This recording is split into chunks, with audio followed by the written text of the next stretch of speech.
Hello everyone, जय भीम, नमो बुद्धाय। स्वागत आप सभी का ट्रूथ लिटरेचर में। और आज के वीडियो में हम डिस्कस करेंगे महात्मा फूले जी की किताब गुलामगिरी का परिच्छेद नंबर 2 और 3। तो महात्मा फूले जी इस वीडियो में बोलते हैं। सबसे पहले इसका टॉपिक जान लेते हैं इस संबंध में। तो महात्मा फूले जी इसमें तर्क करने वाले हैं कि जो एक कथा है ब्राह्मणों की शंकासुर के बारे में, मत्स्य के बारे में, कि मछली से इंसान पैदा हो जाता है, तो महात्मा फूले तर्क कर रहे हैं और हमें बताने का प्रयास कर रहे हैं कि किस प्रकार से यह बातें झूठी हैं। तो आइए शुरुआत करते हैं और महात्मा फूले जी और ढोंडीराव का डिस्कशन होता है।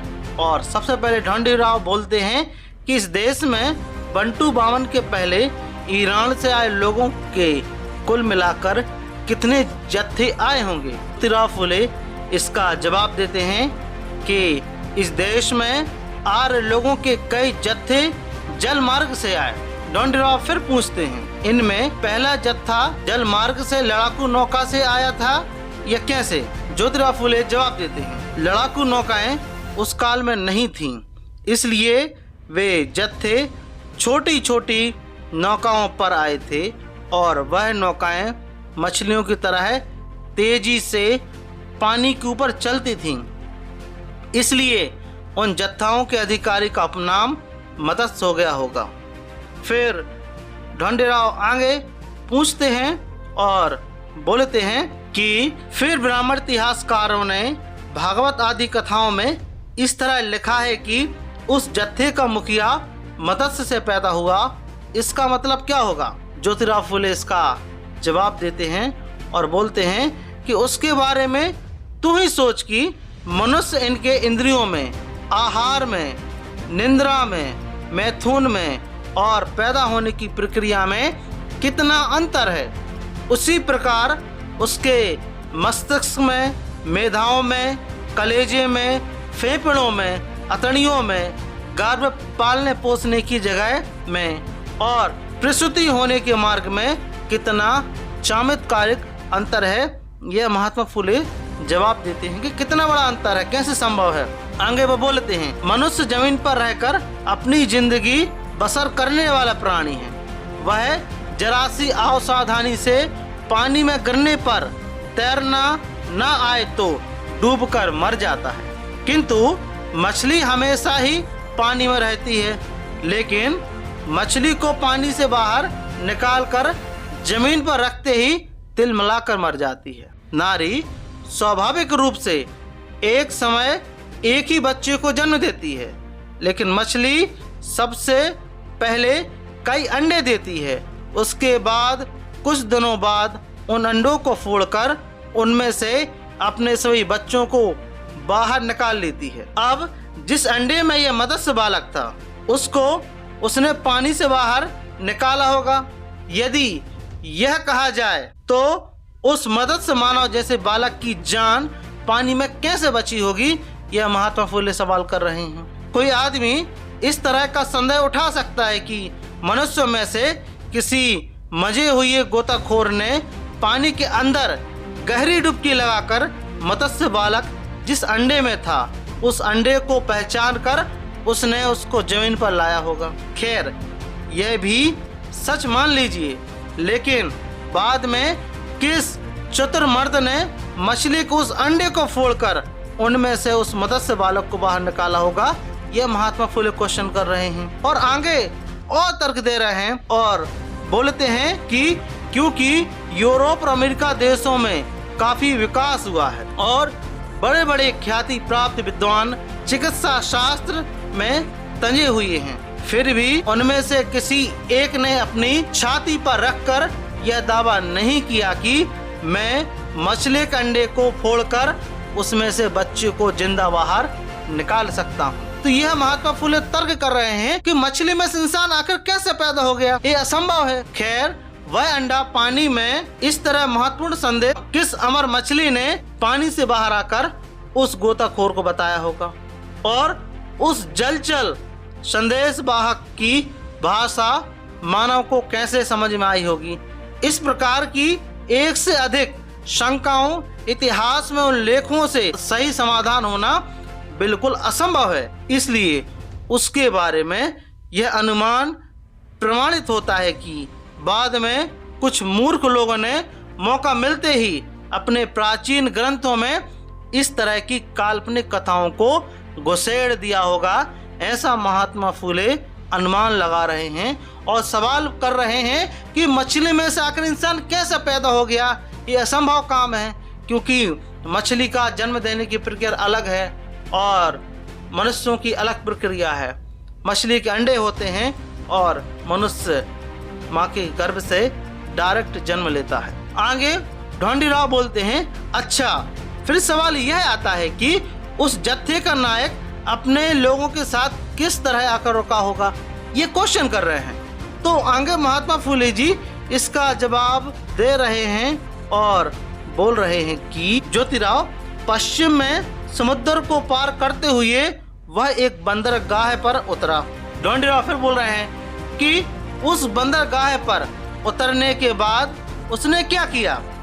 ज्योतिराव फूले इसका जवाब देते हैं, उसने शंखासुर नाम के क्षेत्रपति को जान से मार डाला और उसके राज्य को छीन लिया।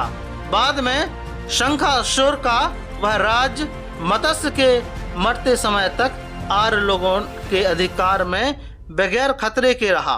मत्स्य के मरते ही शंखासुर के लोगों ने अपना राज्य वापस लेने के उद्देश्य से मत्स्य के कबीले पर बड़ा ही खतरनाक करारी हमला बोल दिया। ढोंडीराव आगे सवाल पूछते हैं कि बाद में इस करारी खतरनाक हमले का क्या परिणाम हुआ।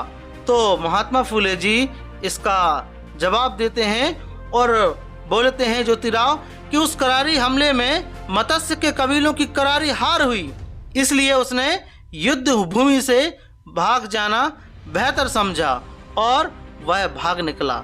बाद में शंखासुर के लोगों ने उसका पीछे करने की वजह से वह अंत में किसी पहाड़ी पर जाकर घने जंगल में आ पहुंचा और वे कछुए मछुए से कुछ बड़े होने की वजह से पानी पर कछुओं की तरह धीरे धीरे चल रहे थे। इसी तरह से वह उस कबीले के मुखिया का उपनाम कच्छ हो गया।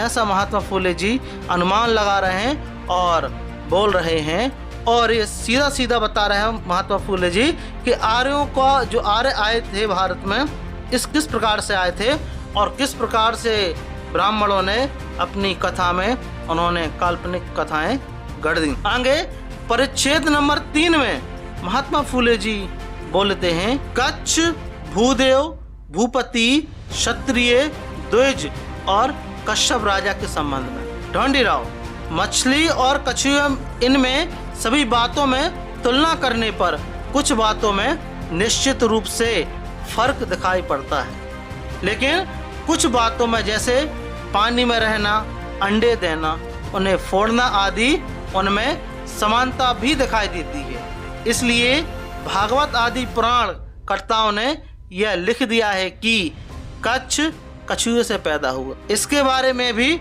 सोचने पर परिणाम मत्स्य जैसा ही होगा और अपना सारा समय व्यर्थ में खर्च हो जाएगा। मुझे ऐसा लगता है, इसलिए मैं आपसे आगे की बात पूछना चाहता हूं कि कच्छ ने बंदरगाह पर उतरने के बाद क्या किया।